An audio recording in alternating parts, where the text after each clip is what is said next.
Bonjour à tous, j'espère que vous allez bien, c'est ton prof NT. Aujourd'hui on se retrouve pour un nouveau cours magistral sur la physique générale et plus particulièrement sur tout un concept sur l'électromagnétisme. Alors on va d'abord parler d'électrostatique. Aujourd'hui c'est principalement ça sur sur le quoi on va travailler.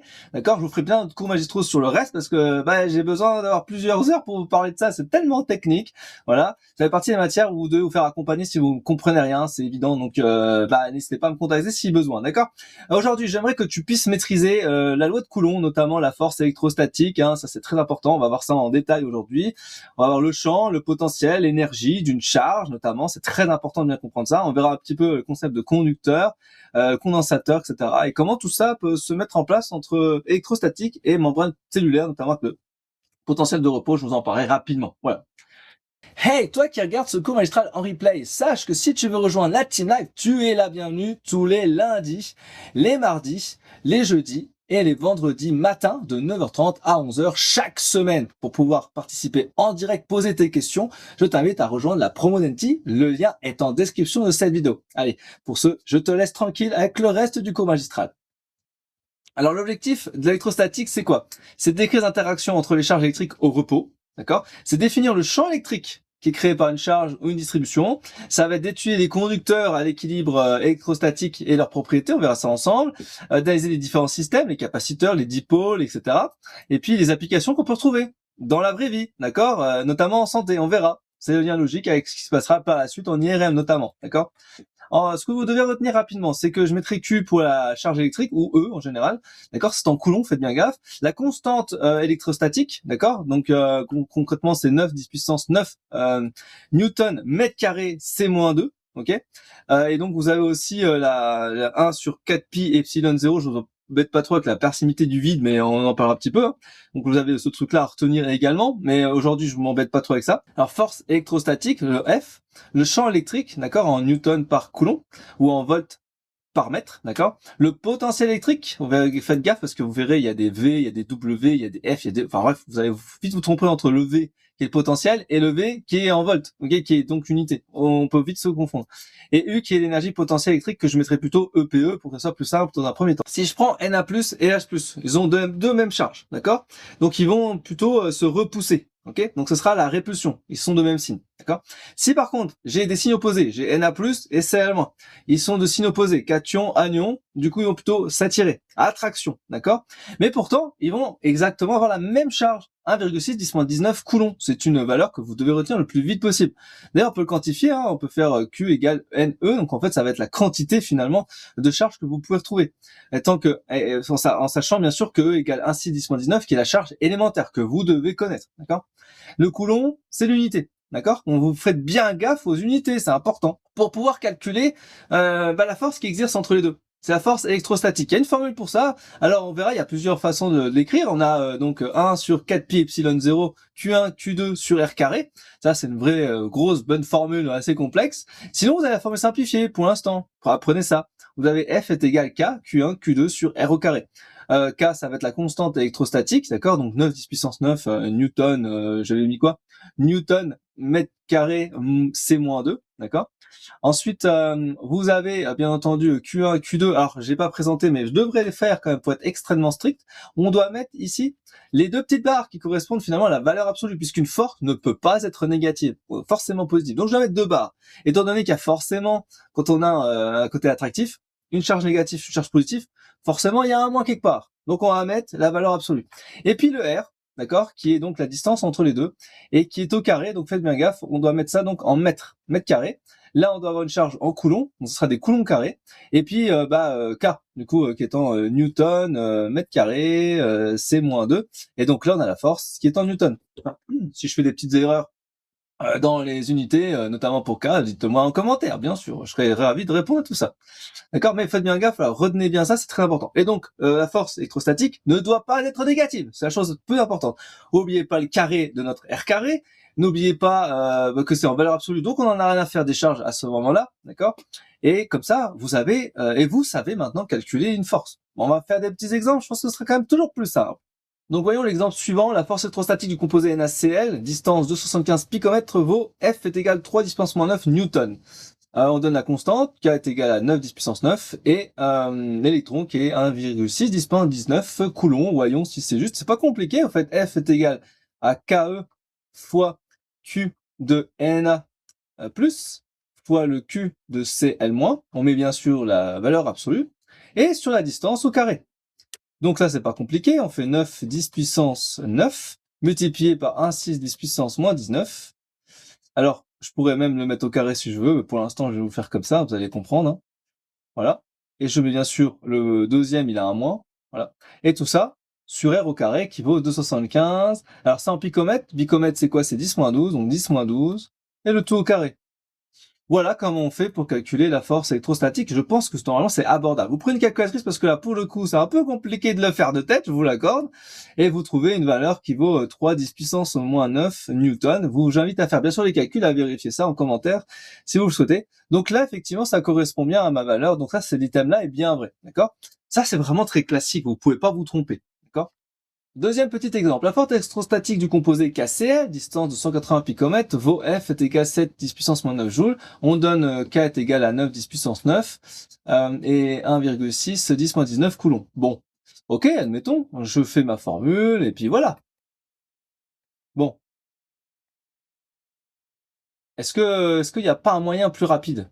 Est-ce qu'il n'y a pas un moyen plus rapide? Dites-le moi si vous savez. Est-ce qu'il n'y a pas un moyen plus rapide de trouver cette réponse sans faire le calcul? La réponse est instantanée. Pourquoi? Parce que si vous regardez bien l'énoncé, et c'est classiquement les pièges classiques que vous avez dans les QCM, vous faites avoir parce que vous foncez dans les calculs, mais en réalité, dans les 3/4 du temps, vous n'avez pas de calcul. Il vous suffit de voir un truc. Ici, c'est en joules. La force est en joules. C'est pas vrai. La force est en newton. Je l'ai dit juste avant. Du coup, c'est forcément faux. Même si le calcul, le résultat est juste, étant donné que c'est en joules, l'item est faux. Pas de calcul dans celui-ci. D'accord?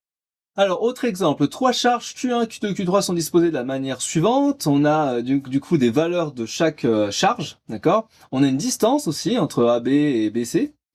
Et on demande à calculer la résultante appliquée sur la charge Q3. Résultante. Du coup, comment on fait ce machin-là? Est-ce que ça vous paraît compliqué? C'est pas évident cette affaire. Alors, faut que je réfléchisse à 2-3 systèmes. Déjà, Q1, il est positif. Donc, je vais un peu zoomer et je vais essayer de réfléchir à 2-3 bricoles, parce que ça, c'est important. Q1 étant positif, je vais mettre un plus ici. Q2 étant négatif. Q2, il est porté sur la charge Q2 négatif, d'accord? Et Q3, lui, il est positif. D'accord. Juste avec ça, faut que j'essaye de comprendre en fait dans quel sens je vais faire des flèches finalement. Puisque comme j'ai 2 plus, ça a une forme de répulsion, étant donné que je vais prendre sur Q3, parce que je dois trouver la force résultante par rapport à ça, je vais donc avoir ma force qui va se mettre à l'opposé. Donc je vais faire dans ce sens-là, vers la droite. On va noter ça F3. D'accord? Ensuite, qu'est-ce qu'il y a? Entre Q3 et Q2, quelque chose qui s'attire. Donc je vais faire la force l'un sur l'autre. Donc Q3 va aller vers là.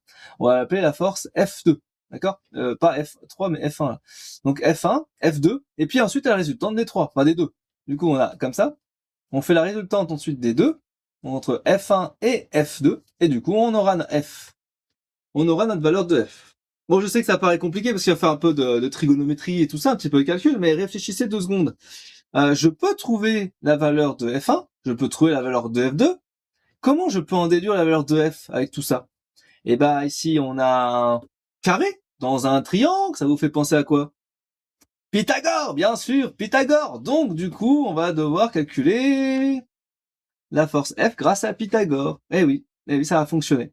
Donc, commençons tranquillement, déjà par faire la force de l'un et de l'autre, et puis après on fera la résultante, d'accord? Donc la force de l'un, la force F1 du coup, elle est portée par la charge Q1, Q3. Donc du coup, il faut que je fasse K, Q1, Q3 sur R au carré. Donc R au carré, là, ça va être AC carré. La deuxième, ce serait F2 qui donnerait K, Q2, Q3 sur du coup notre BC carré. On met bien sûr en valeur absolue de tout ça pour pas se tromper par rapport au signe. Puis ensuite on trouve. Alors là je vous embête pas trop avec les calculs, je vous invite à me le faire si vous voulez dans les commentaires, mais je vous donne les valeurs immédiates. Normalement il n'y a pas de difficulté majeure là-dessus. Hein.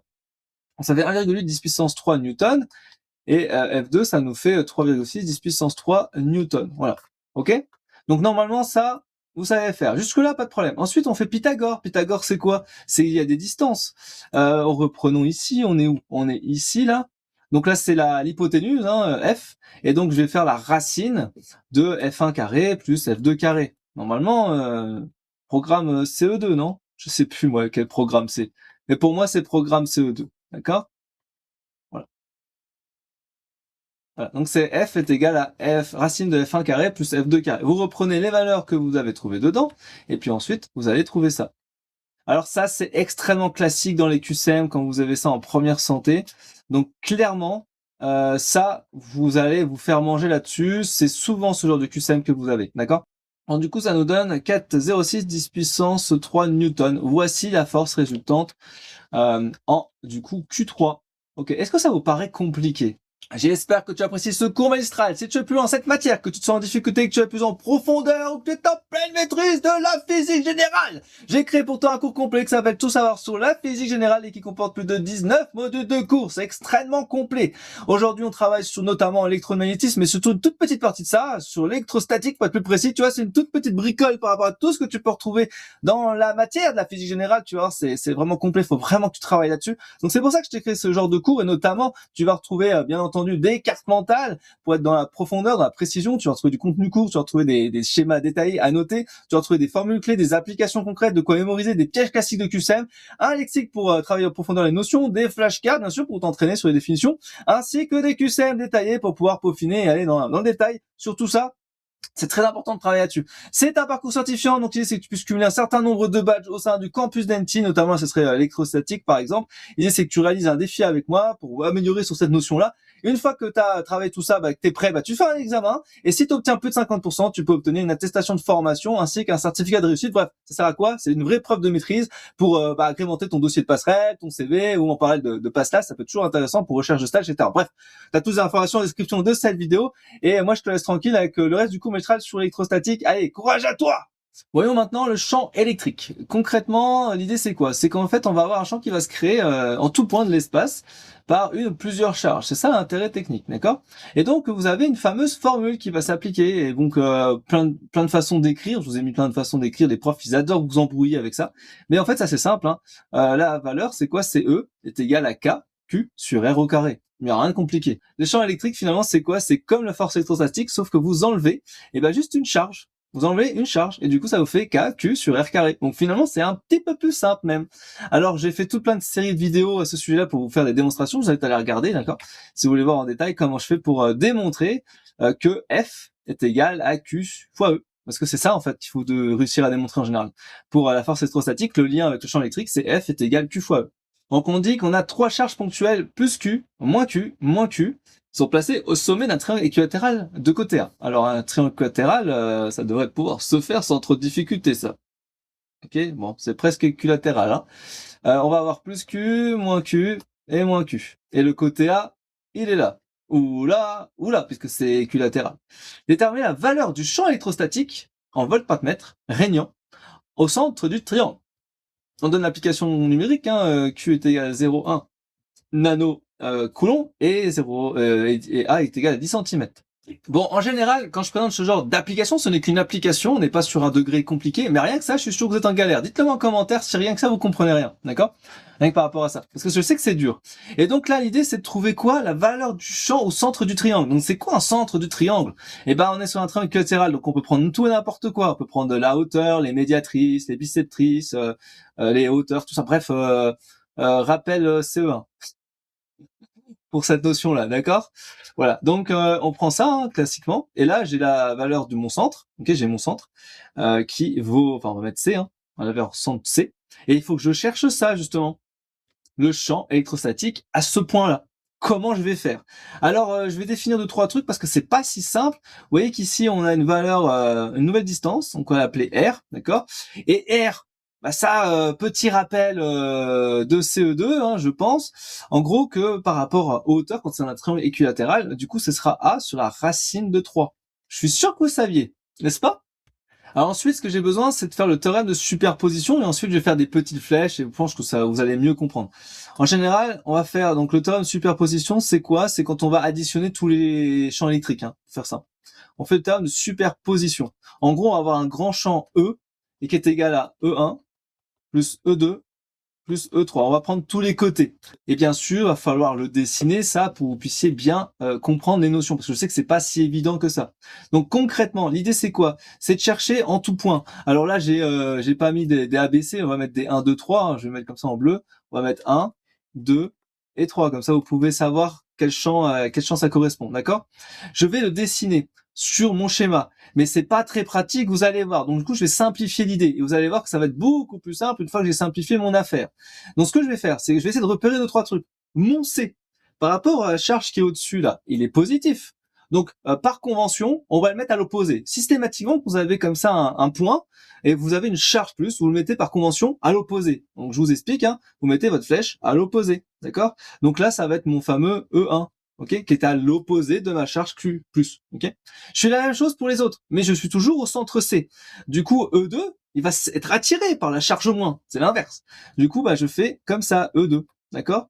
Bien sûr, normalement bien parallèle à la ligne. Et puis je fais pareil avec Q3. Du coup, ça fait E3 qui va vers la charge moins Q. Alors, vous voyez que ça forme un petit bordel technique. Je vais essayer d'améliorer ça pour que ça soit beaucoup plus lisible. Je me mets sur le côté, promis, ça ira mieux après. Là, ce que je vais faire, c'est que je vais créer une sorte de ligne imaginaire. Ok, on va mettre une ligne imaginaire. Et en fait, ce que je vais faire, c'est que mon petit point C, il est ici.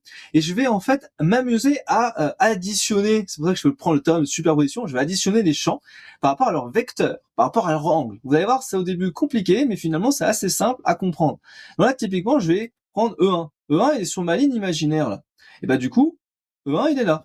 Parfait. Et ensuite, j'ai E2. E2, je vais le faire dans le même sens. Comme ça, il va être là. Puis ensuite, j'ai E3. Si je prends le même E3, ça fait ça.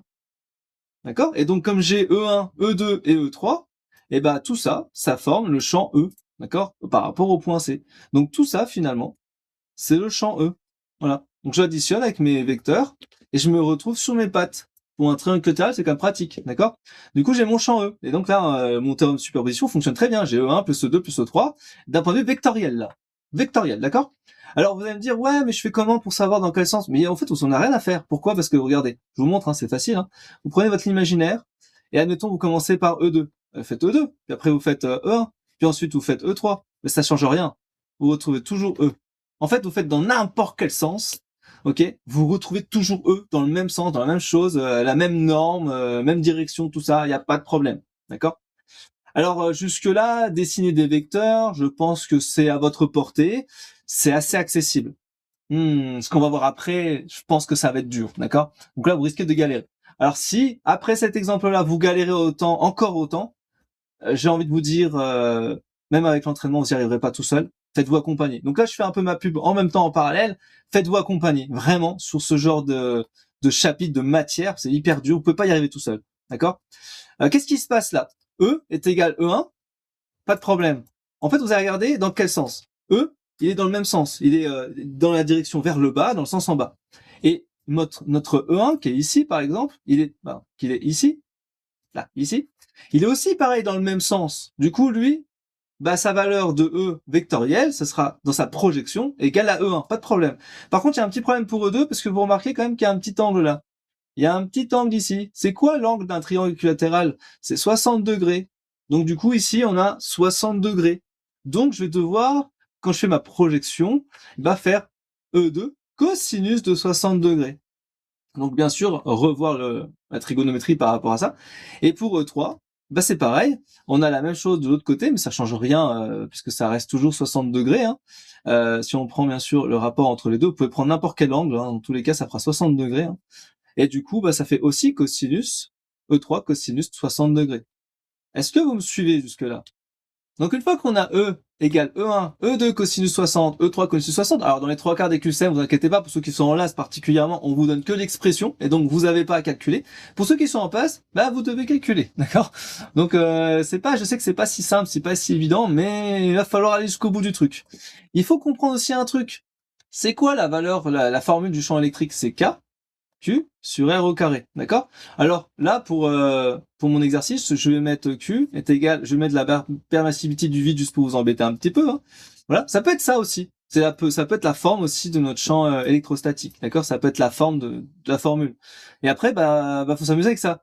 Ce qui vous devez bien comprendre, c'est que finalement, les champs se superposent, donc les valeurs des champs sont identiques. Donc ça veut dire que là, mon E, finalement, c'est quoi? CE est égal à Q sur 4 pi epsilon 0 R carré, d'accord, 1. Donc là, c'est pour E1, plus 2 fois le cosinus, puisqu'on a 2 fois la valeur du cosinus, d'accord, 2 fois cosinus 60 degrés. Alors, si vous avez bien compris ce que je raconte, ça veut dire qu'en gros, E, c'est égal à E1, qui est égal à E2, qui est égal à E3, en termes de valeur de champ, ok. Attention, faites bien gaffe entre la valeur des champs et le fait d'avoir la valeur en vecteur. Ça, c'est un truc sur lequel vous confondez pas mal de choses, d'accord. Donc là, l'idée, c'est quoi? C'est d'avoir cette expression-là. Ça peut être d'ailleurs une deuxième expression que vous pouvez retrouver dans les items de QCM. Et j'avais dit tout à l'heure que R est égal à A sur racine de 3. Donc on peut aussi vous amuser à rajouter des trucs. Donc en gros, je peux m'amuser à injecter A sur racine de 3 à l'intérieur de ce truc-là. D'accord? Alors je vous donne l'expression que ça pourrait donner. Ça doit être instantané une fois que vous êtes chaud patate dans les entraînements, bien sûr, en maths. Hein. Voilà. Et ça peut donner ça comme expression. Et donc aussi, on peut retrouver ça en QCM sans forcément avoir de calcul. D'accord? Et après, bah, vous changez avec les valeurs, vous mettez avec A, vous mettez avec Q, et vous trouvez la valeur. Je vous embête pas trop avec tout le détail du calcul, ça fait 540 volts par mètre, je l'ai fait la dernière fois, le calcul là. J'invite bien sûr à faire le détail du calcul en commentaire. Si vous trouvez, c'est bien, si vous trouvez pas, faites appel à moi. Maintenant, voyons ensemble le potentiel électrique, d'accord? Ça, c'est un truc un petit peu différent et on peut l'aborder de différentes manières d'ailleurs. Donc, vous connaissez peut-être l'énergie potentielle de pesanteur, un truc qu'on voit en mécanique, ok? EPP, MGZ. Et ben, vous avez la même chose finalement avec l'énergie potentielle électrique. Alors, la formule, elle est assez rigolote parce que bon, il y a plein de façons d'écrire la formule. Moi, je vais vous apprendre à faire celle-là. Pourquoi? Parce que finalement, c'est la même formule que la force électrostatique, sauf que vous allez enlever un petit élément. Alors moi, je l'ai en tête sous cette forme-là. Ok. Alors si je vous reprends la forme F égale KE QA fois QB sur R au carré, et ben finalement, mon énergie potentielle électrique, ce sera K Q grand Q sur R. Voilà, retenez ça. Alors, c'est quoi la différence? Concrètement, il faut un référentiel sur qui on va apporter. On va prendre le petit q, en fait, je fais toujours l'énergie par rapport au petit q, et on cherche le grand q. Vous voyez pourquoi j'ai mis un grand q? Parce qu'en fait, c'est une somme des charges. Pourquoi? Parce qu'on peut très bien avoir une particule sur laquelle on cherche l'énergie potentielle de plein d'autres particules. On a une petite particule A, et puis on peut se retrouver avec un million, je sais pas combien de particules B, C, D, etc., qui vont interagir avec la A. D'accord? Et du coup, on cherche l'énergie potentielle électrique grâce à ça. Et la R, c'est la distance par rapport à la somme de ces particules-là. D'accord? Et donc, faut bien comprendre qu'étant donné que c'est une énergie, ça peut être en joules, bien souvent en électronvolts aussi, et donc, qui dit énergie, il dit que ça peut être aussi négatif. Donc ça peut être soit négatif, soit positif. Et oui, là où la force ne pouvait être que positive, et dans notre énergie, elle peut être négative. Et donc, faut bien faire gaffe à ça. C'est pour ça que là, dans ma force, je dois mettre les valeurs absolues. Et là, dans l'énergie, je ne dois pas le mettre. Donc, je prends bien en compte les charges. Et en plus, il n'y a pas de R carré, là. Faites bien gaffe. D'accord? Donc, pas de R carré. Par contre, la formule, elle se ressemble beaucoup, hein. Donc, en général, on peut pas trop se tromper, hein, par rapport à ça. Donc là, c'est la toute première chose que j'aimerais que vous puissiez retenir là tout de suite maintenant. C'est cette formule-là pour qu'on puisse l'appliquer. Alors, par exemple, il faut au minimum une énergie potentielle de moins 10 électronvolts pour arracher une liaison HCl.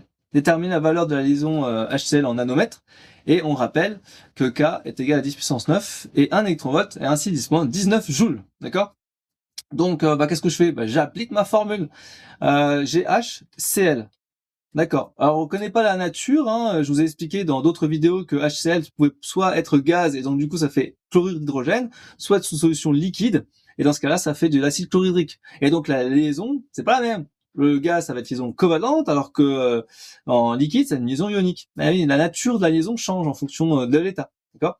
Et donc là, concrètement, on sait pas, mais c'est pas grave. Vu que là, on a une énergie qui nous permet de calculer des choses pour arracher cette liaison, voyons comment on fait avec le calcul. La formule, c'est quoi? C'est E est égal K, petit q, grand Q, sur R. Il n'y a pas trop de difficulté à comprendre la notion, mais là, qu'est-ce qu'on nous demande? Déterminer la valeur de la liaison. Donc, je cherche R. Donc, tout de suite, avant de faire un moindre calcul, je vais transformer R. Ça fait donc K, Q, sur grand Q, sur E. Voyons ce que ça donne au niveau du calcul. On fait R est égal à K, donc 9 10 puissance 9. On multiplie par la première charge. Ainsi, 10 moins 19. Grand Q, c'est une seule charge finalement d'un autre élément, d'accord? Donc là, ça va être typiquement 1,6 10 moins 19 puisqu'il n'y a qu'une seule charge. Donc ça me fait multiplier par moins 1,6 10 puissance moins 19 puisqu'il y a une seule charge.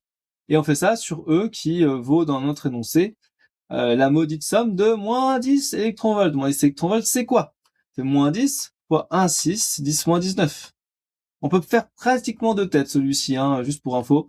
Et donc du coup, on peut supprimer une partie des 1,6, ce qui nous fait R est égal à 9, 10 puissance 9.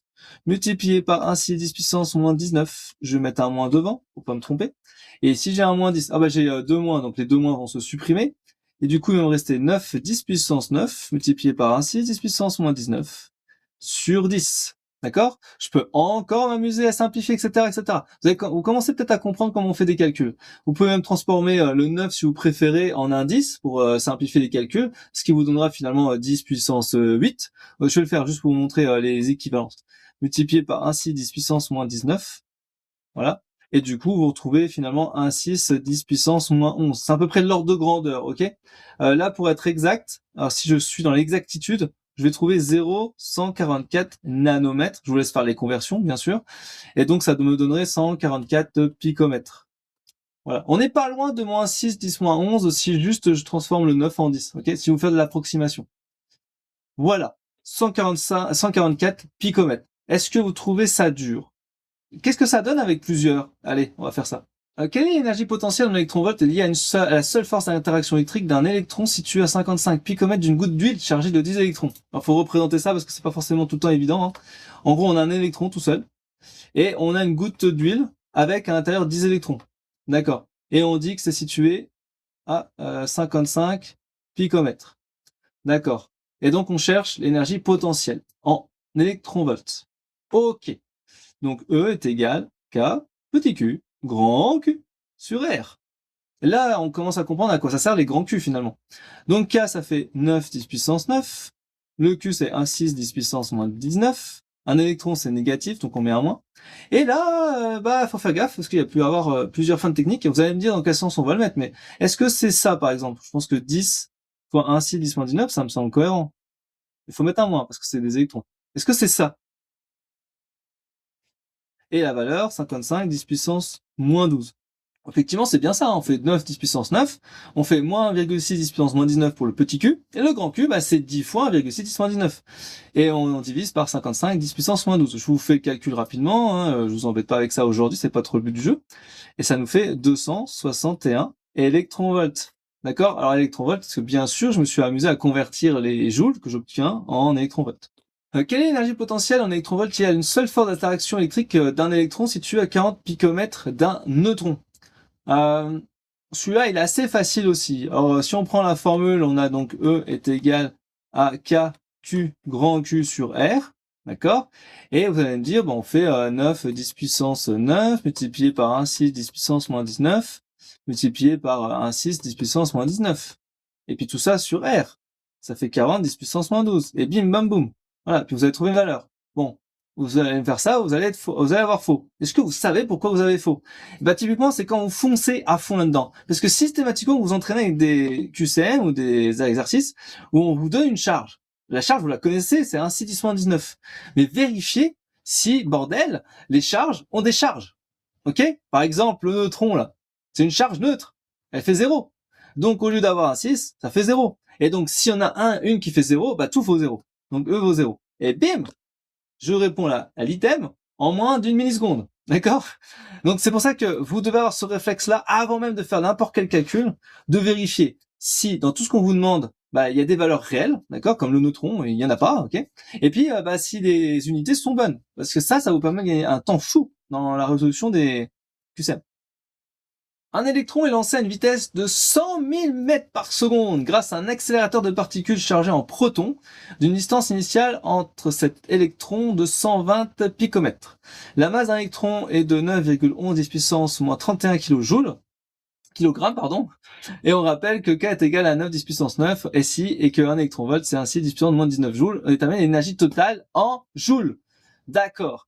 Donc on a un électron qui est lancé à une vitesse importante.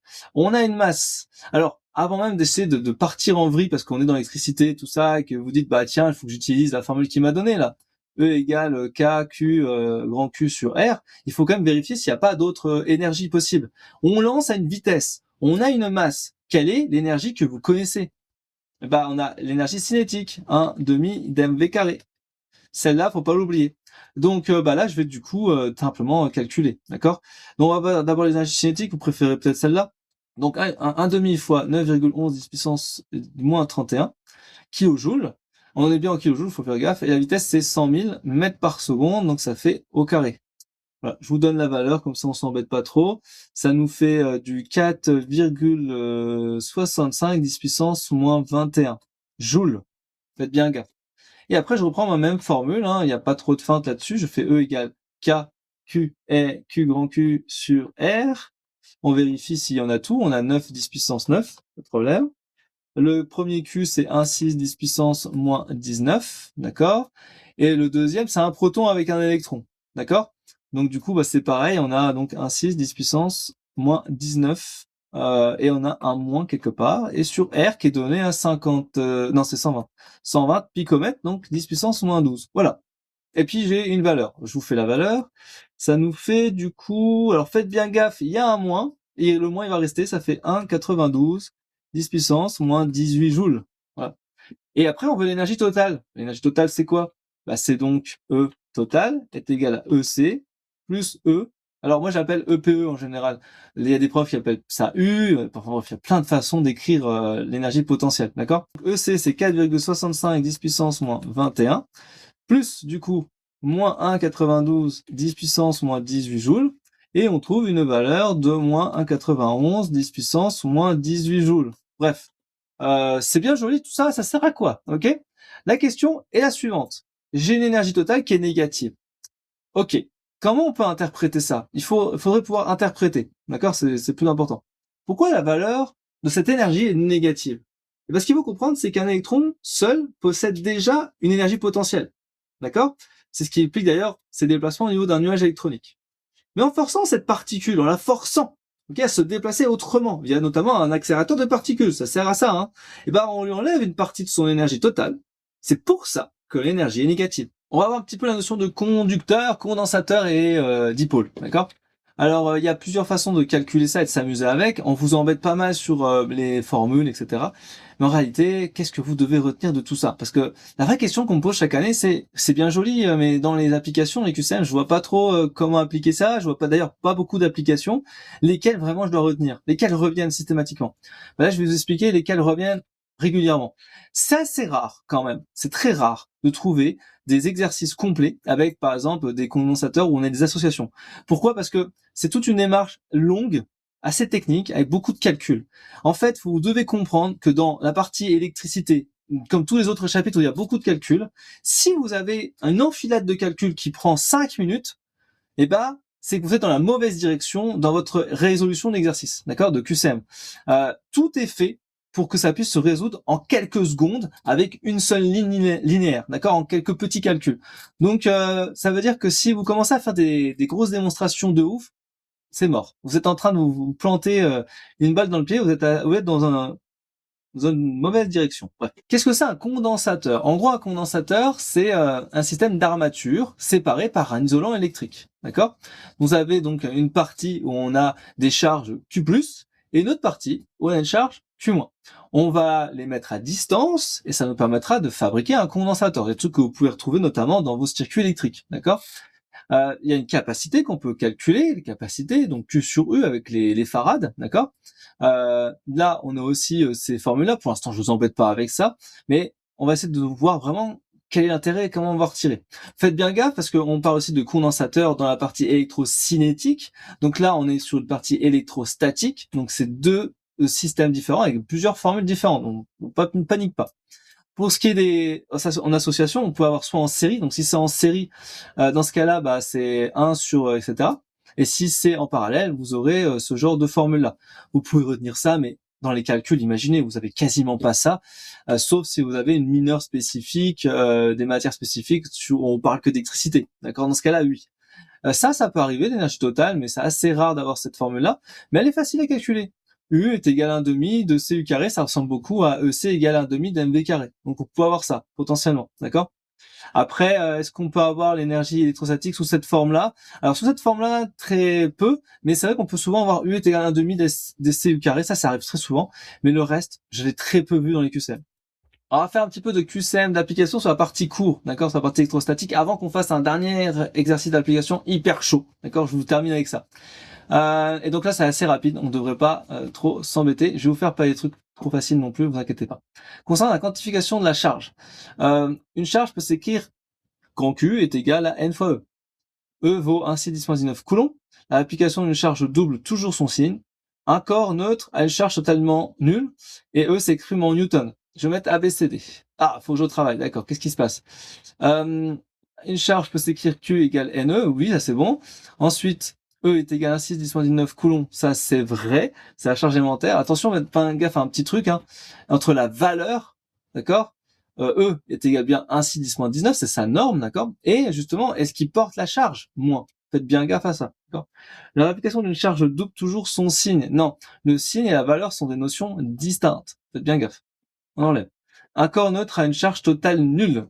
Oui, c'est effectivement notamment le neutron, d'accord. E s'exprime en newton, bien sûr que non, c'est en coulomb. Voilà. Donc ça fait ABC. Concernant la loi de Coulomb, F est proportionnel à Q1, Q2. F varie avec F varie comme 1 sur R carré. F s'exprime en newton, F est proportionnel à R carré. Et dans le vide, on fera K est égal à 9 10 puissance 9 newton mètre carré, C-2. A, B, C, E.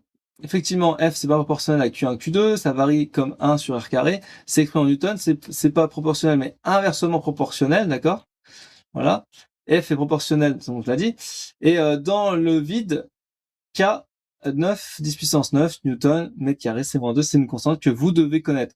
Ouais, d'ailleurs, on me demande toujours, vaut-il apprendre les constantes par cœur dans la théorie? Non, mais en fait, à force de vous entraîner, je vous dirais oui. Vous embêtez plus maintenant, vous êtes tranquille. Concernant la distance entre deux charges, si R double, est-ce que F est divisé par 4? Si R triple, est-ce que F est divisé par 9? Si R est divisé par 2, F est multiplié par 4? Si R double, F double. Et à très grande distance, F tend vers 0. Là, l'idée, c'est de réfléchir d'un point de vue proportionnel. C'est justement lorsqu'on change un paramètre de manière très simple, parce qu'on arrive à se revenir sur ses pieds, quoi. On va mettre AC2. Ah, pour qu'on retravaille. Si R double F est divisé par 4, effectivement, si on fait 2 au carré, ça fait 4. Parfait. Si R triple, c'est divisé par 9. C'est vrai aussi. Si on fait 3 au carré, ça fait 9. OK. Si R est divisé par 2, F est multiplié par 4. D'accord. Donc là, c'est vrai aussi. C'est l'inverse du carré, d'ailleurs. Si R double, F double, bah non, parce que c'est inversement proportionnel, donc ce serait tout à fait l'inverse, ce serait divisé par 2. Voilà. Et si on a très grande distance, F tend vers 0, effectivement. Du coup, on commence petit à petit à avoir des ions qui se séparent d'ailleurs. Donc ça fait ABCE. Concernant la définition, E égale F sur Q. F est la force exercée par la charge test. Q représente la charge test. E dépend obligatoirement de la valeur de la charge test. Si Q double dans un même champ, la force double. Et pour une charge négative, la force est opposée au champ. A, B, C, E. F est la force exercée sur la charge test. Effectivement. Q représente la charge test. Effectivement. Par convention, d'ailleurs, le sens de E défini à partir de la charge qui est test qui est positive. E dépend obligatoirement de la charge test. Non, c'est indépendant. Faites bien gaffe à ça. C'est indépendant. Donc on enlève. Si Q double dans un même champ, la force double, ça c'est vrai. Effectivement, F est égal à QE, c'est proportionnel. D'accord? On appelle la force de Lorentz aussi. Pour une charge négative, la force est opposée au champ. Et ça c'est vrai aussi. Donc ça fait ABDE. Concernant le champ créé par une charge ponctuelle, sa valeur c'est E est égal K, grand Q, avec des valeurs absolues, sur R au carré, dans le vide. Il est proportionnel à la valeur absolue de la charge source, il est proportionnel à R carré, il est radial, et il tend vers 0 lorsque R devient très grand. Ok, allez, on va faire ABD. Effectivement, c'est bien ça. C'est bien la valeur du champ électrique. Et il est proportionnel à la valeur absolue de la charge source. Il est inversement proportionnel, du coup, faites bien gaffe à ça. D'accord? Il est radial, oui, parce que c'est un rond, donc faut bien comprendre ça. Il tend vers 0 lorsque R est grand, ça c'est vrai. Ok. En fait, si vous avez compris la formule, vous pouvez tout comprendre sur les systèmes de QCM. Donc ABDE. Concernant le potentiel d'une charge ponctuelle, dans le vide, V est égal à K grand Q sur R. Le signe V dépend du signe grand Q. V varie comme 1 sur R carré. Si R double la valeur absolue du potentiel est divisé par 2, à l'infini, on choisit souvent V égale 0. Donc A, B, C. Dans le vide, V égale K grand Q sur R. Oui, ça c'est bon. Le signe V dépend du signe de Q, effectivement. D'accord? V varie comme 1 sur R carré. Non, il varie pas... Ah oui, attends, faut faire bien gaffe à ça. V varie comme 1 sur R carré. Non, il n'y a pas de R carré, c'est 1 sur R. J'ai failli me faire avoir aussi, hein. D'accord? C'est 1 sur R. Si R double, donc on enlève, si R double, la valeur absolue du potentiel est divisée par 2, ça c'est vrai. D'accord? Et à l'infini, on choisit souvent V égale 0, et ça, effectivement, c'est vrai, c'est la référence. Donc ça nous fait A, B, D, E. Voilà. Concernant les conducteurs électriques, ils contiennent des charges capables de se déplacer. L'équilibre électrostatique, le champ intérieur est nul. Les charges excédentaires se répartissent à la surface. Le potentiel varie fortement à l'intérieur d'un conducteur à l'équilibre. Un conducteur parfait à l'équilibre peut être considéré comme équipotentiel. Alors, A, B, C, D. Oh là là. Alors, ils contiennent des charges capables de se déplacer. C'est vrai. Les charges libres peuvent se redistribuer sous l'action d'un champ. Charge mobile. D'accord? À l'équilibre hydrostatique, le champ intérieur, lui, est nul. Effectivement, il y a un équilibre, il faut faire gaffe à ça. Les charges excédentaires se répartissent à la surface. Ça, c'est vrai aussi. D'accord? Le potentiel varie fortement à l'intérieur d'un conducteur à l'équilibre. Le potentiel varie fortement. Non, le potentiel, enfin, le conducteur, il est équipotentiel. Donc ça, c'est important de bien comprendre ça. Hop, on enlève. Et un conducteur parfait à l'équilibre peut être considéré comme équipotentiel. Bon, effectivement, vous avez compris que c'était vrai, du coup. Donc c'est A, B, C, E. Concernant la capacité, C est égal Q sur grand U. C est la capacité d'un condensateur. Grand Q est proportionnel à U pour un condensateur linéaire. L'unité de C est le farad. Une grande capacité signifie qu'une petite charge produit une énorme tension. Et à tension fixe C, augmenter C augmente la charge stockée. Ça. A, B, C, E. Effectivement, C c'est bien la capacité du condensateur. Grand Q c'est proportionnel à U pour un condensateur linéaire. L'unité de C c'est bien le farad. Pas confondre avec le Faraday, hein, d'accord? Une grande capacité signifie qu'une petite charge produit une énorme tension. Donc là, c'est pas du tout ça. Hein. À Q donné, une grande C diminue U, forcément. Et à tension fixe, augmenter C augmente la charge stockée, effectivement. Donc c'est la proportion, c'est Q égale C fois U. Ok? Donc A, B, C, E. Concernant l'énergie d'un condensateur, elle peut s'écrire E est égal à 1 demi de CU carré. On peut aussi s'écrire que E est égal à Q carré sur 2C. AC constante, doublé U, multiplie l'énergie par 4. Et un condensateur non chargé stocke une énergie électrostatique non nulle. L'énergie est associée au champ électrique entre les armatures. A, B, C, E. Effectivement, donc c'est 1 demi de CU carré. E est égal Q carré sur 2C, ça c'est les formules qu'on a vues juste avant. AC constante, doublé U, multiplie l'énergie par 4, effectivement c'est au carré. Hein. Un condensateur non chargé stocke l'énergie... Non, ça c'est faux. L'énergie est stockée au champ électrique entre les armatures, ça c'est vrai. A, B, C, E. On va terminer avec un dernier exemple sur l'électrostatique, notamment sur le concept de condensateur. On va voir ça ensemble, c'est pas si évident que ça, vous allez voir. Et surtout, ce qui est très important, c'est que je ferai d'autres cours magistraux à ce sujet-là, parce que forcément, on a vu que l'électrostatique, il y a aussi l'électrocinétique, puis ensuite il y a l'électricité de manière générale, et ensuite l'électromagnétisme et le magnétisme. Bref, vous voyez voir que c'est un mishmash tout ça. Il faut vraiment faire plusieurs cours pour bien comprendre ces notions-là. Et si vous voulez vraiment performer, entre-temps, n'attendez pas, faites appel à moi, hein, notamment. Physique et biophysique, vous vous faites défoncer chaque année dans les QCM. Vous avez en moyenne 4 sur 20, donc c'est vraiment médiocre. Mais si vous obtenez seulement 8, voire 10, eh ben, vous pouvez vraiment performer votre année grâce à ça, juste en performant dans la matière-là. Ce que souvent vous mettez de côté. C'est dommage quand même. Alors qu'il y a plein de trucs qui sont faciles à aborder. Mais juste, faut être bien guidé par quelqu'un. Pas par des cours à IA, pas par des cours avec des exercices déjà tout faits. Tout ça, tout seul, vous n'y arriverez pas. Il faut vous faire vraiment guider, d'accord? Entre deux plaques métalliques horizontales, distantes de 1,5 cm, on applique une différence de potentiel de 3 kV. On constate alors que de petites gouttes d'huile chargées négativement sont à l'équilibre entre les deux plaques. Quelle est la charge d'une goutte d'huile? On vous donne pas mal de choses intéressantes. Alors déjà, il faut essayer d'imaginer ça parce que c'est pas si évident. En fait, essayez de bien comprendre. On a deux plaques métalliques. Ok, jusque-là, on comprend le concept. Hein, deux plaques métalliques, ok, distantes chacune de 1,5 cm. Ok. On applique une différence de potentiel. Alors, on peut l'appeler par exemple U, qui fait 3 kV. Qu'est-ce qui se passe ensuite? On a des gouttelettes d'huile. Des gouttes d'huile qui sont à l'équilibre. C'est possible, ça? On a des petites gouttes comme ça, qui sont chargées négativement. Ah, négativement, d'accord. Et du coup, qui sont en suspension entre les deux plaques. Ça veut dire que systématiquement, on a un plus et un moins ou on a des moins et des plus? Théoriquement, je préférerais mettre des moins ici. Ça me paraît très logique. Ainsi qu'un plus ici, des plus ici. Pourquoi? Parce que on va avoir ici, ça va être attiré. Et ici, on va avoir une forme de répulsion. Pour être à l'équilibre. Ok? Ça, c'est une expérience réelle. Vous pourrez regarder des vidéos à ce sujet-là, si ça vous intéresse, parce que c'est vraiment, je trouve, impressionnant d'un point de vue physique. Vous voyez les petites gouttes en suspension, comme ça, comme s'il était en apesanteur. D'accord? Mis à part ça, il faut qu'on arrive à comprendre comment calculer tout ça. Alors, si j'essaie de bien comprendre, concrètement, faut que je mixe un petit peu quand même de mécanique, là, parce que j'ai des forces qui se compensent. Ah, tiens, des forces qui compensent. Ça me fait penser à la première loi de Newton, ça. J'espère que vous maîtrisez la première loi de Newton, hein. Première loi de Newton, d'accord? Qui dit quoi, première loi de Newton? Définition. Dans un référentiel terrestre supposé galiléen, la somme vectorielle des forces extérieures appliquées au centre d'inertie du système est égale, du coup, au vecteur nul, au vecteur constant. Bref, ça c'est des définitions, mais si je donne une formule beaucoup plus claire, peut-être que vous allez comprendre. Donc, somme des forces extérieures est égale à vecteur nul. Si j'ai somme des forces extérieures égale à vecteur nul, qu'est-ce que j'ai comme force? Eh ben, j'ai le poids, ça me semble évident, et j'ai ma force électrostatique. D'accord? Ça me semble aussi évident. Ça se compense. J'ai finalement le poids des gouttelettes, voilà, qui vont vers le bas, d'accord? Ainsi que la force qui va vers le haut, la force électrostatique. D'accord. Bon, c'est bien joli ça. C'est quoi les formules pour pouvoir calculer tout ça?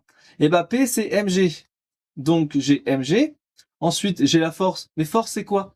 Eh ben, c'est Q fois E. Je vous renvoie aux formules tout à l'heure. Et du coup, ça, c'est égal à vecteur nul. Là, je le fais d'un point de vue vectoriel, d'accord? Je vous rappelle que la question, c'est de trouver la charge d'une goutte d'huile. Une goutte d'huile, d'accord? Et donc, la charge, elle se cache ici. Ok, dans ma formule, elle se cache ici. Du coup, il faut que je cherche ça. Donc, je vais essayer de la mettre en relation directe. On enlève ces fameux vecteurs, étant donné qu'on est sur un plan vertical, et ben j'ai directement mg plus QE, qui est égal à 0. Ok. Alors, je vérifie juste un truc. J'ai du coup qui est appliqué vers le bas, et j'ai mon champ électrique qui est appliqué vers le haut. Du coup, faites bien attention à ça. Au lieu d'avoir ici un moins, un plus, je vais avoir un moins, d'accord, ici. Faites bien gaffe à ça, parce que c'est vraiment le piège classique. Donc j'ai mg qui est égal à QE. Et donc je vais avoir Q qui est égal à mg sur E, si on comprend bien le concept, d'accord? Mais moi, il y a un petit problème dans l'énoncé là.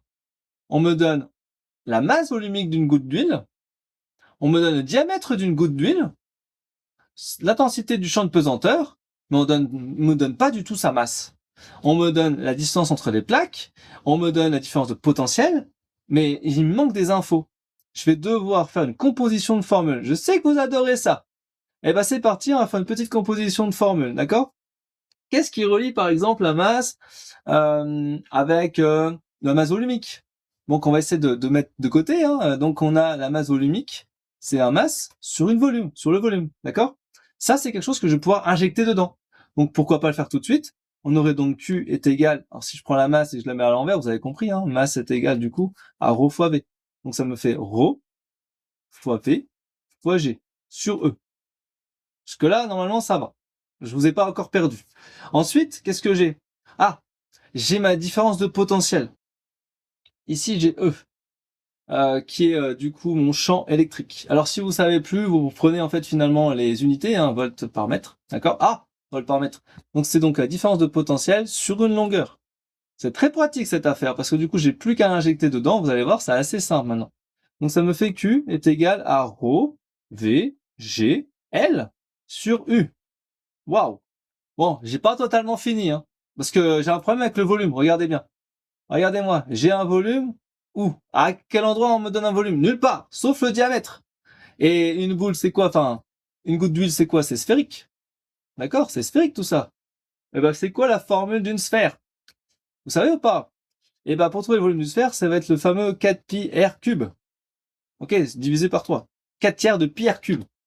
Donc, comme mon volume, c'est égal à 4 tiers de pi r cube, du coup, je vais pouvoir l'injecter dedans. Donc, je sais, ça fait des compositions de formules hyper chaudes, mais c'est important de bien maîtriser ça. Donc, ça nous fait 4 pi, 4 rho pi r cube. Ensuite, g, l sur, voilà, Pour ceux qui vont aller jusqu'au bout de la vidéo, chapeau à vous, d'accord? Et donc, si on calcule tout ça, ça fait 1, 6, 10 moins 18 coulombs, d'accord? Et donc, on remarque que finalement, on est 10 fois moins, d'accord, qu'une charge d'un électron. C'est ça qu'il faut comprendre, ok? Si vous avez bien compris ça, ça veut dire quoi? Ça veut dire que dans une goutte d'huile, je vais avoir 10 électrons excédentaires. C'est ça que ça veut dire. Ok? Alors vous allez me dire, c'est bien joli tout ça, ce que tu nous racontes, mais concrètement, est-ce que je peux avoir ça en QCM? Oui, je peux avoir ça en QCM. Est-ce que la question c'est, il faut que je résous cet exercice ou je laisse de côté? Si tu n'arrives pas à le faire en moins de 2 minutes, mets ça à la trappe, fais autre chose, d'accord? Fais un truc que tu maîtrises plus. Moi, je te conseillerais, bien sûr, de t'entraîner sur ces sujets-là. Je trouve que c'est abordable une fois que tu as toutes les notions en tête. Bien sûr, là, c'est un exemple. Il y en a des centaines que tu dois vraiment maîtriser en première santé pour pas te louper hein, sur cette thématique notamment.